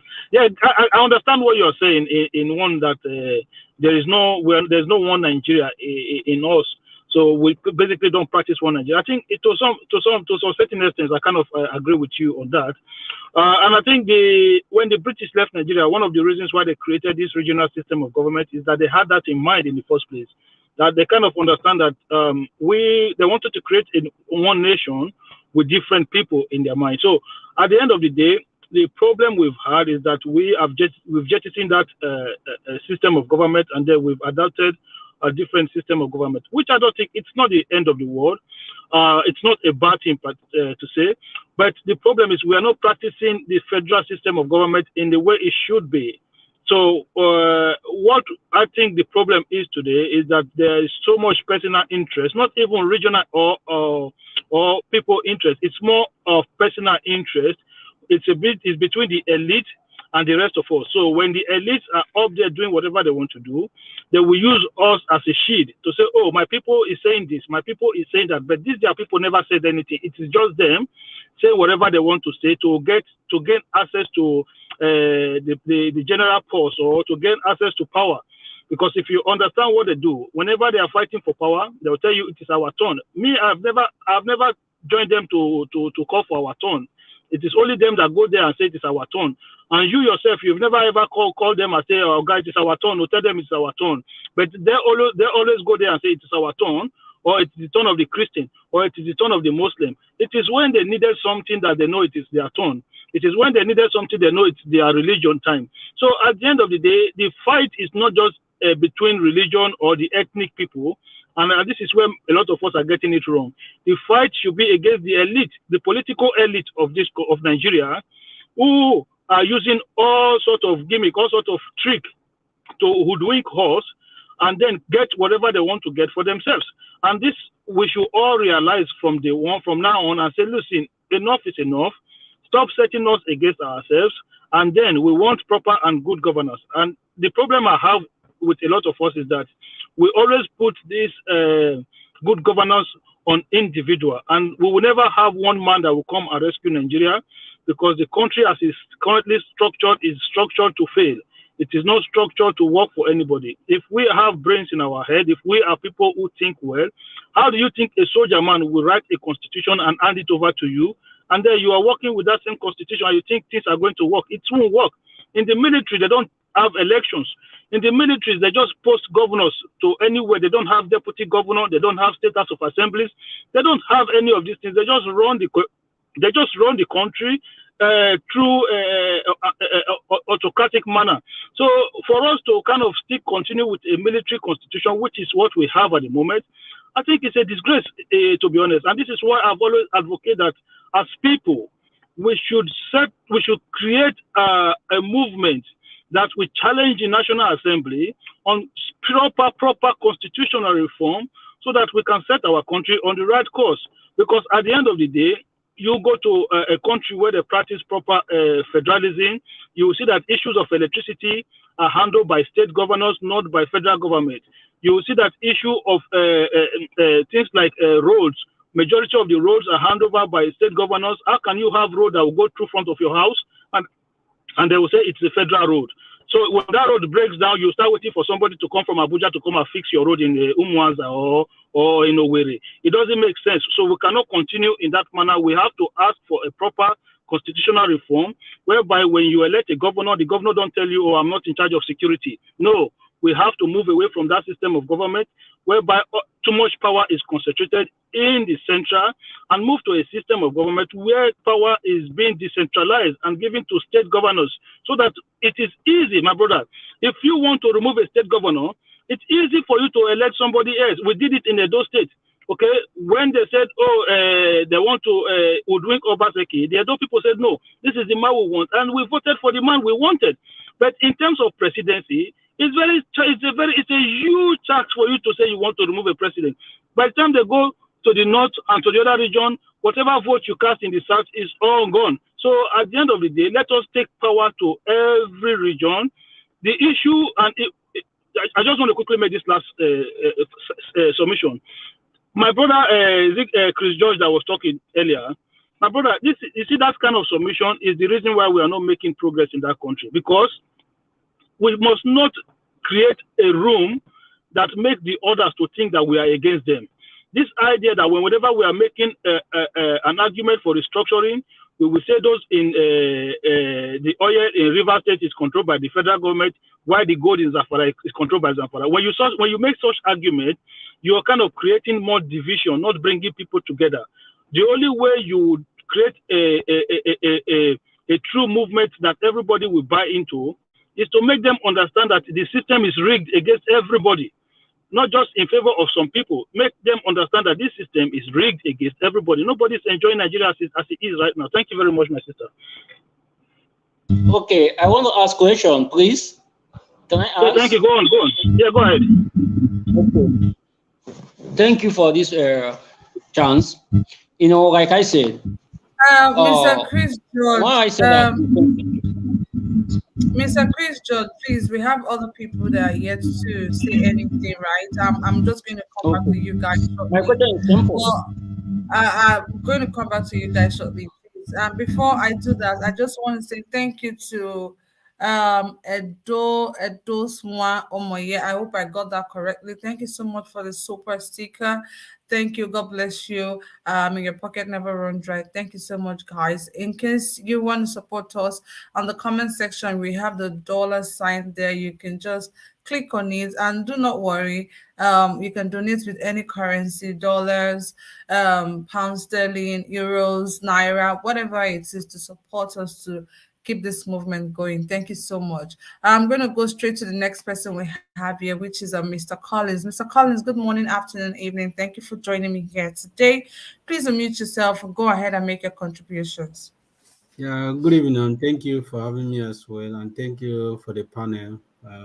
Happy to be here. I heard what everybody is talking about, the way to fix Nigeria, because I think that is the most important thing.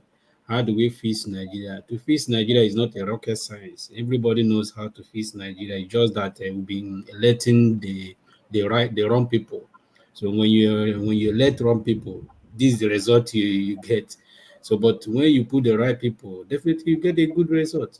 So in Nigeria, where you come, people will tell you they are professor, they are this, they are this. At the end of the day, an illiterate will become the president of Nigeria.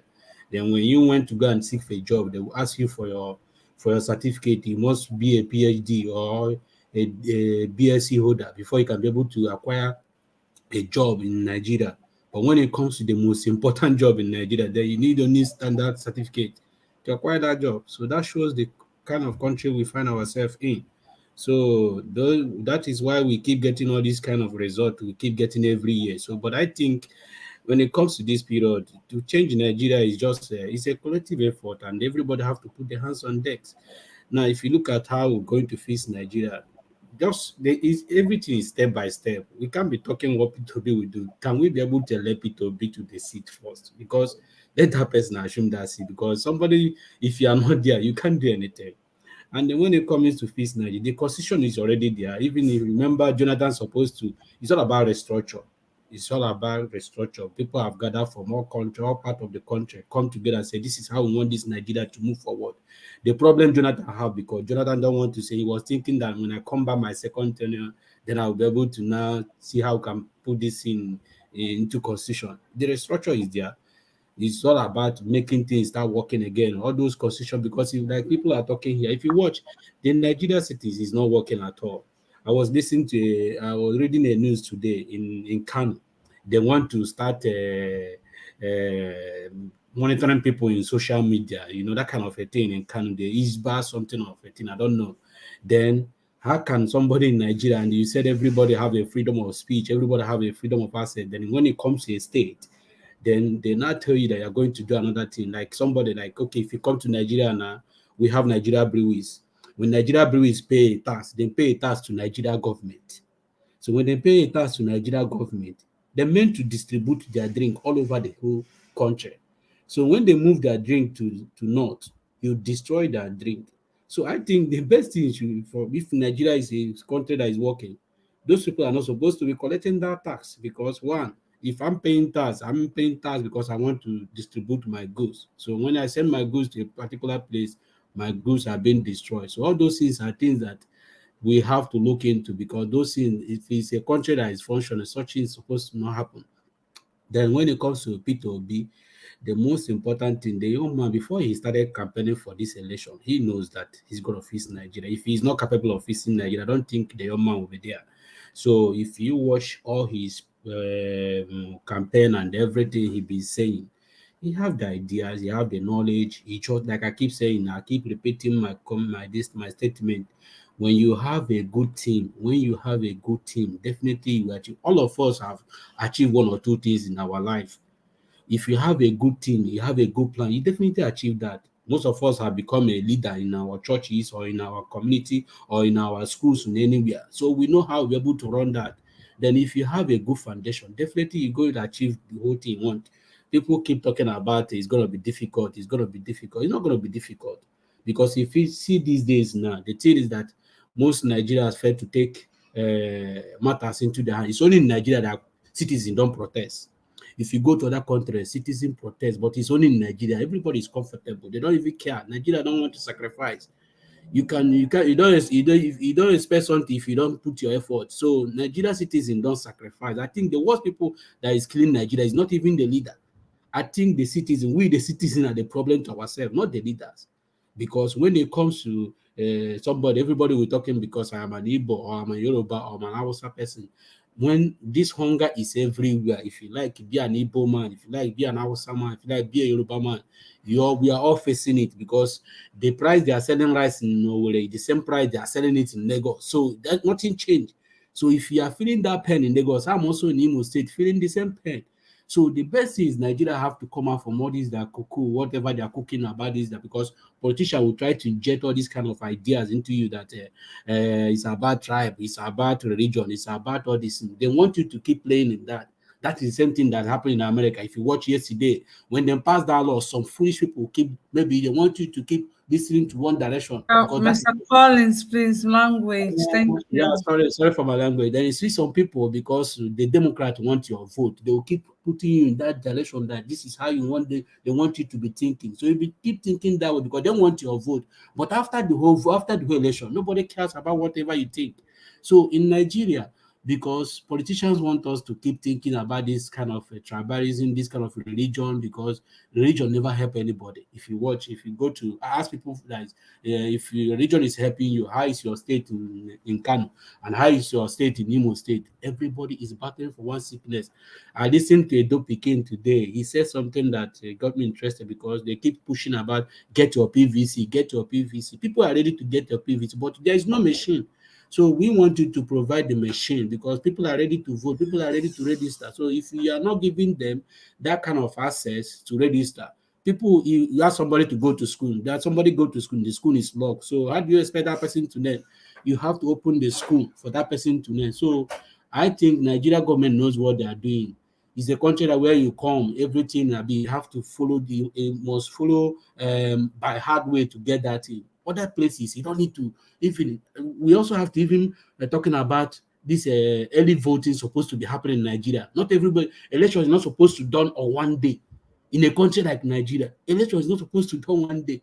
If you are ready to vote your own by Christmas, you do your own by Christmas. If you are ready to do your own by January, you do your own. So that when it comes to that the normal day, it will be lesser for people to vote. But when it comes to Nigeria, and they keep talking about it took other countries a long time for them to get there.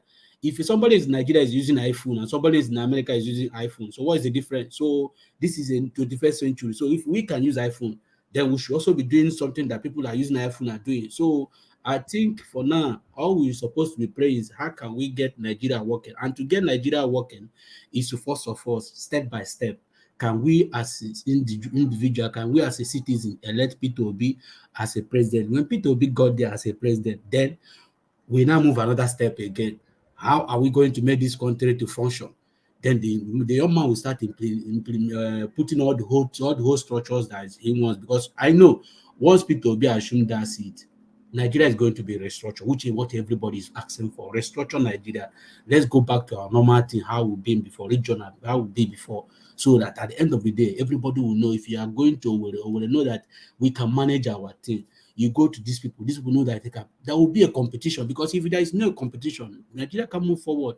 We have to be compete with each other. Somebody from Kanu is supposed to be compete, somebody from Lagos, you understand? So you don't need to go to Lagos for you to be a real musician. You have to stay in Nowhere and be your own. So I don't need to go to Lagos to go import goods while I can go to Port Harcourt, while I can go to Onitsha, while I can go to Cross River. So those are the things that we need to let all those things being dissolved. Imagine Nigeria only one seaport is working in a country like Nigeria. Who does that? You understand? So that is those things that we're supposed to be asking and we're supposed to be fighting for, so that at the end of the day, if Nigeria is good, if it's good for you, it's good for me. If Nigeria is bad, if it's bad for you, it's bad for me. So the most things we are going to be doing, like I keep campaigning for people, with my own, I keep telling people, make sure you be able, let's vote this young man first. Then when we vote this young man first, then we can continue from there. I think that is my little contribution for now. Mr. Collins, all right, Mr. Collins, thank you so much for that contribution. We're just going to move straight to the next person we have here. But before I do that, we're going to be coming on live right after this video. You guys don't want to miss the topic. It's very, very juicy. You guys will not want to miss it. After this live stream, we're coming on live right after this. Don't miss it, guys. So we're going to go straight to the next person we have here, which is Mr. Majid. Mr. Majid, good morning, afternoon, evening. Thank you for joining me here today. Please unmute yourself and make your contribution. All right, thank you, Kashi. I greet your house. I've heard what everybody has said here. The truth remains the fact that we have to stop complaining about Nigeria yesterday, and we should be talking about how we can move it to where we want it to be. It's obvious Nigeria was structured in a way that it can't favor a common man on the street. Rather, it's only going to favor the elite and their family. So it's obvious that it has been like that for a while. So the things we're supposed to be talking about is how to take it away from them, not how it was run yesterday. So now that we have a way to do it, which is by voting and trying to vote the right person in power on 2023. That should be our focus. So being stuck in the past will not help issues, because the more you think about Nigeria and the way Nigeria is working, you yourself, you will get headache. You can stop what you're doing in a day, just be thinking about things that happen in Nigeria.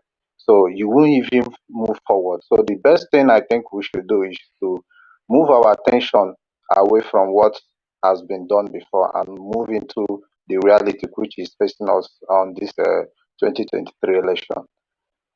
When it comes to Obi, which the youth is yearning for, I used to see some people try to say some certain things that I know Obi already know, trying to maybe dictate things for him, how he can run his things, how he can win, stuff like that. I want to say Obi is not yesterday politician. He has been the governor before. He didn't start politics today. So even the things we complain about, he knows. All right, he knows. He might be gentle in the way he handled things, diplomat or something like that. But man, I will tell you that Obi is one of the trickish politician you will ever see. Because the things you want him to invest his time on is not something you see him investing his time on. He thinks more ahead Even before something happens, I'm sure he knows. He think ahead. Do you think Obi doesn't know he's going to leave PDP? Do you people think that he himself did not know that it's impossible for him to do it in PDP? But what I think Obi did and what I know he did was to use PDP platform to reach out to us, for us to see what he wants to do, for us to hear him. That is what he did with PDP platform. I don't believe So that.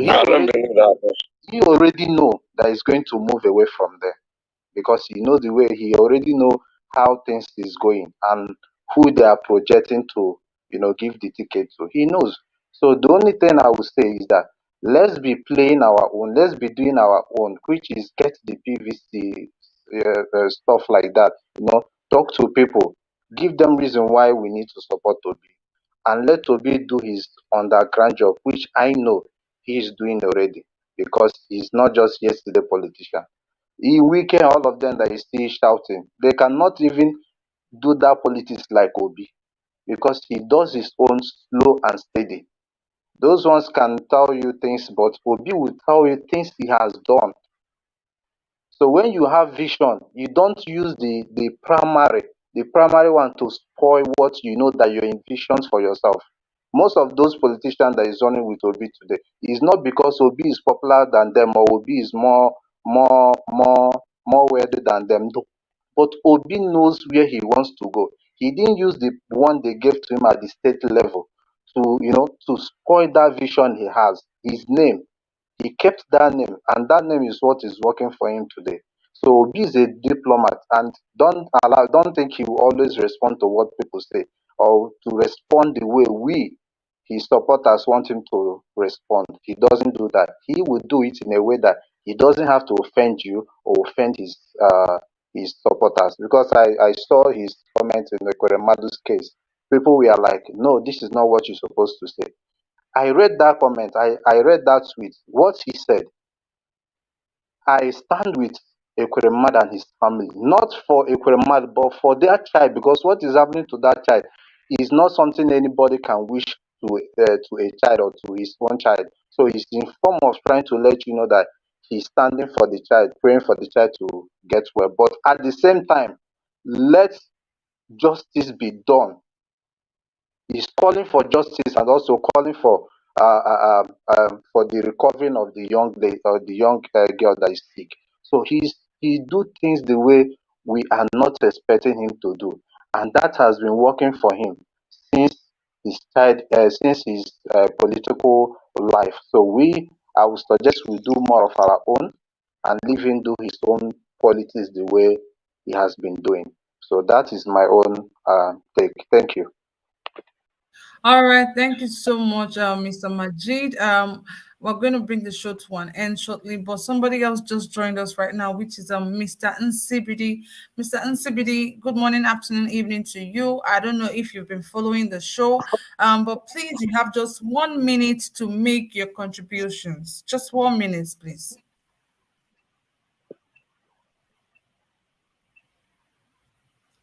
Mr. Nsibidi, can you hear me, please?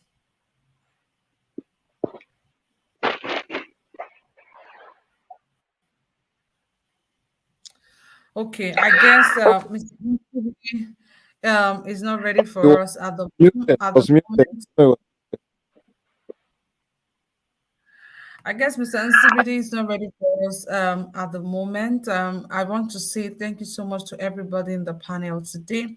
Thank you for always joining me. I love you guys and I appreciate you all so much. Special thanks to Mr. Obunsi joining us for the very first time today. Mr. Majid, please, stop unmuting yourself. There's a lot of noise coming from your background. And also, Mr. Chris George, please stop unmuting yourself.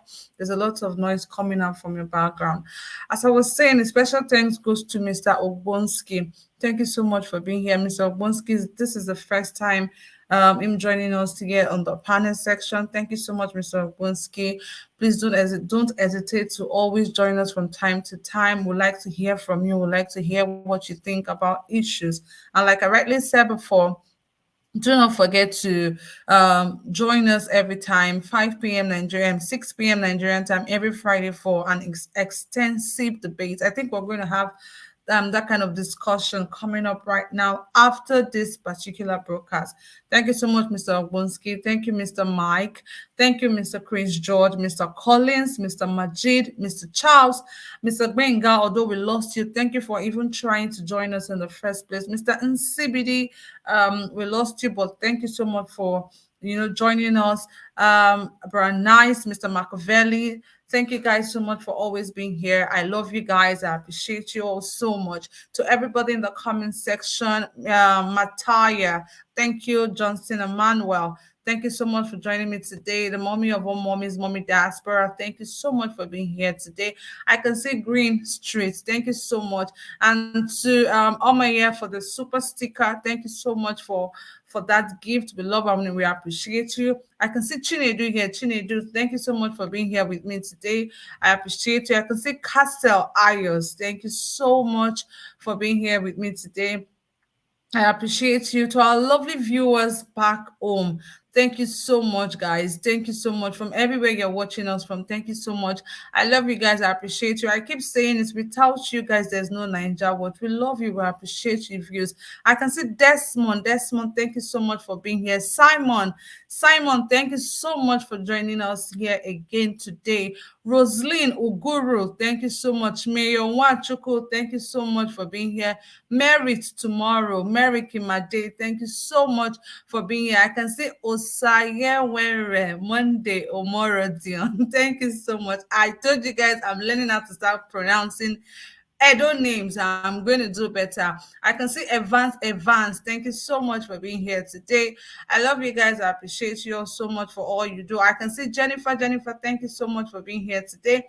I love you guys. Thank you so much. Like I rightly said before, now I told you that I have my co-host here with me today. Her name is Ima. She's going to be taking off from me pretty soon. But for now, she's here to just support me. But she's going to be taking off from me very soon. Please accord her the love, the respect that you guys have shown me so far. Ima, please, what will be your closing remark to our broadcast today? Hello, everyone, again. I hope that the ASUU strike gets called off soon. I hope that the lecturers are willing to, agree to a compromise and just meet halfway. People are whiling away, wasting away. We need to do something about it. As for the Ekweremadus, as I said yesterday, I truly wish them all the best, especially the daughter. And someone said something not too long ago on this platform, and I think 2 or 3 people said they disagree. Let's remember that. Let's always remember that everyone is entitled to their own opinion, especially when stated respectfully. I had a wonderful time with each and every one of you. I hope to see you again on Monday. Until then, stay well and have a wonderful weekend. Thank you. All right, Ima, Thank you so much. Please unmute yourself. Okay, thank you so much, Ima, for that closing remark. Thank you guys so much. We appreciate you. Like I said, please join us just immediately after this broadcast. We're bringing something very juicy, and trust me, this one is going to be very lengthy because everybody can come together and make their contributions and even debate on it. Life is going right now just after this broadcast. Guys, please hit the notification bell so you can always be notified for every time we come on air. Like, comment, and share. The reason why I always ask you guys to like, please, is just so of them because of the YouTube algorithm. So YouTube can always refer us to more people, so more people can come here and see what we are doing here. So our message will spread like wildfire. Like I said, I can't do it alone. You can't do it alone. We need you. You need me. We need each other to be able to pull this off. Nigeria has to be great again. Nigeria has to be better again. Let's go out there and get our country back.